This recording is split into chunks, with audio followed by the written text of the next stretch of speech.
Welcome back. In this video, I'm going to talk about the concept of organizational structure and the project manager's role within a given structure. Keep in mind that your role won't be the same for every team or organization because many companies are structured differently. But this overview will serve as a foundation for wherever you work. So, what is organizational structure? Organizational structure refers to the way a company or organization is arranged or structured. This structure also tells you how job tasks are divided and coordinated, and how all the different members of the organization relate to one another.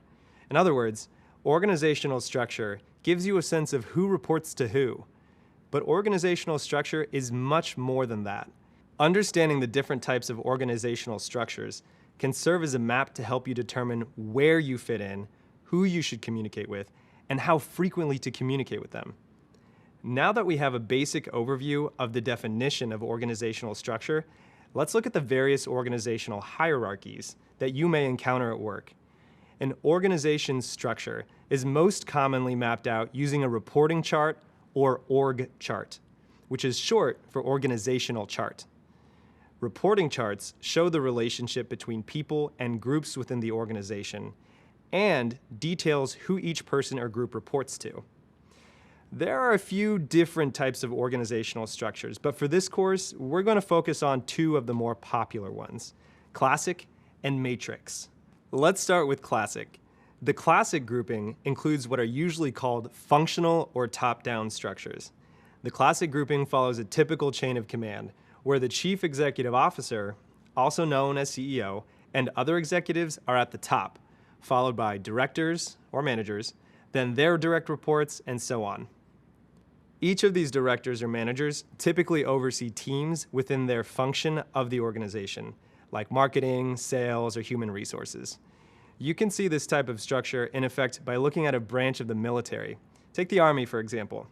You may enter the Army as a private and report up to a sergeant, who oversees multiple people in your squad. And that sergeant ultimately reports up to a lieutenant, and so on.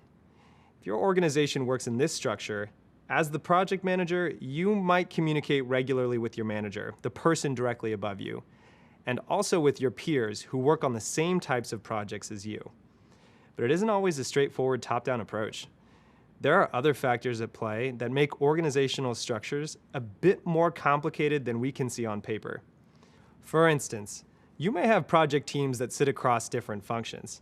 This is common in many companies, Google included, and is usually referred to as the matrix structure. You might think of a matrix structure as a grid, where you still have people above you, but you also have people in adjacent departments who expect to hear updates on your work progress. These people may not be your direct bosses, but you are responsible for communicating with them, since they may inform changes to your work. For example, at Google, we have the major functions of marketing, sales, and more, with a traditional reporting chain. But we also have programs for our products, like Google Search, where project teams consist of program managers, engineers, user experience or UX designers, and so on. And each team member reports to their own management chains. Another example is my organization. It's called Global Affairs. I have a direct manager who oversees the work I do in my core role, and who is responsible for delivering my performance reviews. But because I work with multiple people across other teams and specialties, I often get asked to manage projects where I'm informally working with lead program managers in other organizations. Similar to my own manager, I provide updates to that program manager, seek their approval, and solicit feedback on our partnership and progress. So to recap, the classic structure follows a traditional top-down system of reporting, and the matrix structure has direct higher-ups to report to and stakeholders from other departments or programs.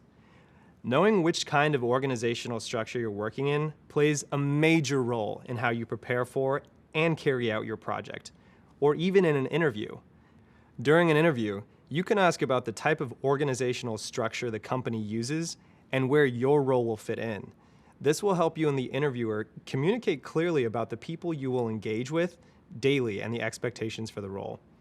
In the next course, you'll hear from a Googler about a third type of structure, Project Management Office, which you might see in some of the organizations where you work or interview. Enjoy.